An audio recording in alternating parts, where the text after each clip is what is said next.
और वजीर जेल खानाजात फैयाजुल हसन चौहान साहब ने हमें ज्वाइन किया, उनसे बात कर लेते हैं। फैयाज साहब, बहुत शुक्रिया आपके वक्त का। पीटीआई की जानिब से कॉन्फिडेंटली ये कहा जा रहा है कि जो कौमी असम्बली में आज इंतखाब हो रहा है वो आप लोग जीत जाएंगे। बिस्मिल्लाहिर्रहमानिर्रहीम। देखिए, बात यह है कि हम तो इलेक्शन पहले ही जीत चुके हैं, इखलाकी हवाले से भी, अददी हवाले से भी, रिजल्ट के पॉइंट ऑफ व्यू से भी। और कल जो वीडियोस आई, तीन ऑडियो वीडियोस और चैट्स, गुलाम अब्बास खान अफरीदी जो नून लीग का कैंडिडेट है KPK से, उसके जो चैट आए हैं खरीदो फरोख्त करने के, फिर अली हैदर गिलानी साहब की जो 2 ऑडियो वीडियोस आई हैं, उसके बाद तो हम बिल्कुल ही जीत चुके हैं। हमारा मौकफ, हमारा स्टैंड, हमारा था इमरान खान साहब का, जिसके लिए हम जंग लड़ रहे हैं पिछले कई हफ्तों से कि ओपन बैलेट पेपर होना चाहिए सेनेट के इंतखाब के अंदर, ताकि पाकिस्तान के अंदर ईवान बाला के जो सबसे बड़ा ईवान है उसके अंदर करप्शन के ऊपर मबनी लोग जो आके बैठ लोग हैं उनका रोका जा सके। अब उसके रास्ते में ये रुकावट बने आले शरीफदारी और ये सारी अपोजिशन, ये आल पाकिस्तान लूटमार एसोसिएशन, और उसके नतीजे में फिर कल सारी ऑडियो वीडियोस देख ली, तो अब तो पूरी पाकिस्तानी कौम, तमाम तजिया निगार ओपनली ब्लंटली ये कह रहे हैं कि इमरान खान साहब का मौकफ बिल्कुल ठीक था, PTI का मौकफ बिल्कुल ठीक था, बिल्कुल ये ओपन बैलेटिंग होनी चाहिए सेनेट के अंदर। और बाकी जहां तक अददी बात है, तो आज शाम को सारा रिजल्ट सामने आ जाएगा, ठीक है ना जी। वो जिस तरह इस वक्त ये नारे मारते फिर रहे हैं ना पिछले 4-5 दिन से, बड़ा जनाब सियासी डिस्को करके कि आज की पार्टी मेरी तरफ से, चांद को कह दो निकले फलक से, ये जो नारे मारे ना अपोजिशन वाले, जनाब मायूसी का हारमोनियम लेके ना ये कह रहे होंगे कि अखी सुरमा पा के तो कन्नी मुंदरा पा के मैं जाना जोगी दे नाल की, जनाब ये गजलें पढ़ रहे होंगे। और रात को जनाब ये आप इनकी गजलें सुनिएगा कि मेरे दिल के टुकड़े हजार हुए, कोई यहाँ गिरा कोई वहां गिरा, ये वाली जनाब गजलें पढ़ते हुए ये सारी आल पाकिस्तान लूटमार एसोसिएशन आपको नजर आएगी, जो इस वक्त बड़ी भड़के मारती हुई नजर आ रही है आपको। तो बाकी इंशाल्लाह इलेक्शन जीतेंगे और डंके की चोट पे जीतेंगे। फयाजुल हसन चौहान साहब, लेकिन पीपल्स पार्टी के चेयरमैन बिलावल भुट्टो कहते हैं कि PDM कामयाब हो चुकी है और 1 वोट भी ज्यादा मिलना बोनस होगा PDM के लिए। यार शर्म से डूब मर जाना चाहिए बिलावल जरदारी को। मैं कहता हूँ कि अगर इनके रत्ती बराबर भी हया और शर्म होती ना, तो कल की वीडियो, ऑडियो और चैट आने के बाद ये इनमें से कोई बंदा भी अगले 6 दिन जना कम अज कम जनाब मीडिया में नजर ना आता नहीं है। लेकिन ये इतने ढीठ हैं, ये कहते हैं कि चमड़ी जाए दमड़ी ना जाए, इज्जत जाए पर हमारी सियासी हैसियत ना जाए।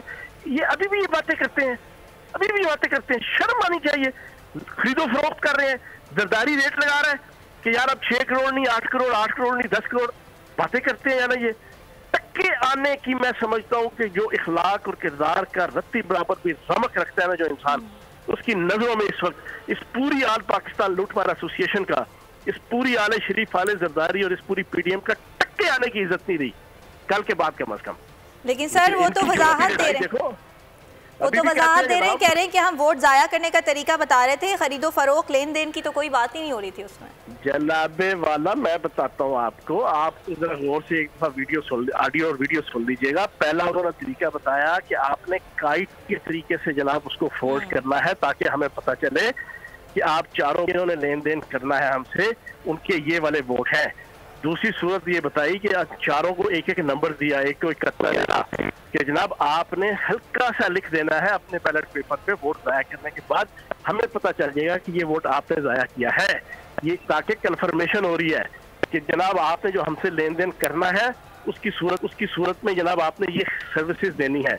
इसको बेवकूफ बनाते हैं, ये रोटी को चोची कहता है सारा मीडिया या पूरा पाकिस्तान, जिसको समझ नहीं है।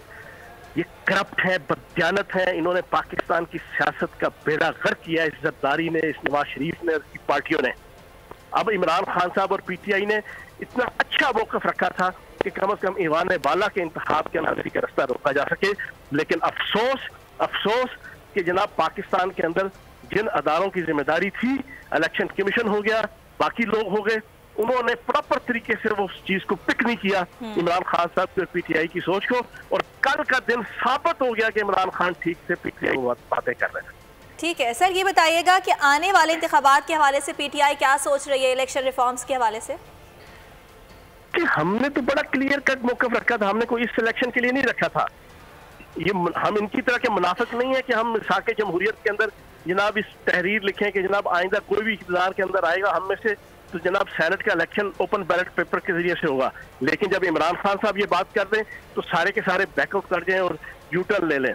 मैं तो हैरान हूं कि खान साहब ने जो बात कहनी है इन्होंने उसको उल्ट करना है।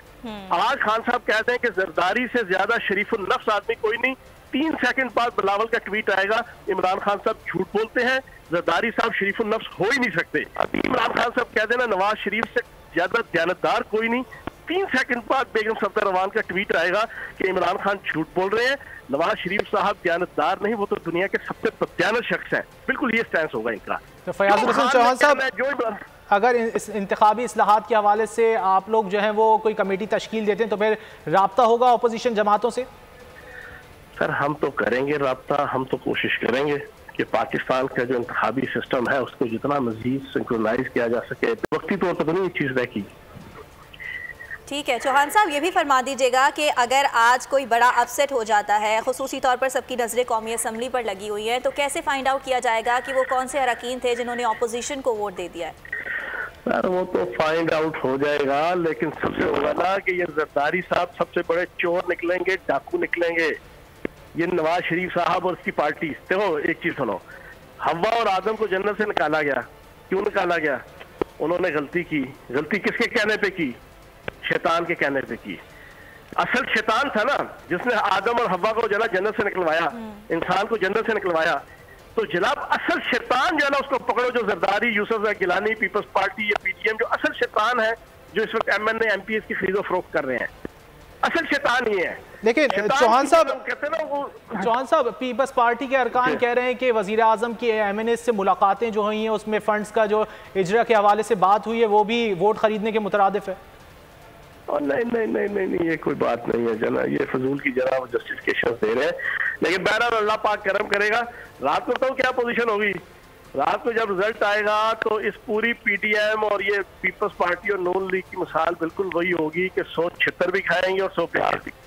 इन्होंने इस सेनेट के इलेक्शन के प्रोसेस के अंदर करप्शन, बदजानती करके रंगे हाथों पकड़े जाने के बाद 100 छितर भी खाए, और जब इलेक्शन रात को हारेंगे तो फिर 100 प्याज भी खाने के मुतरादिफ इनकी सूरत हाल हो। बस ये सो ठीक है, ओके।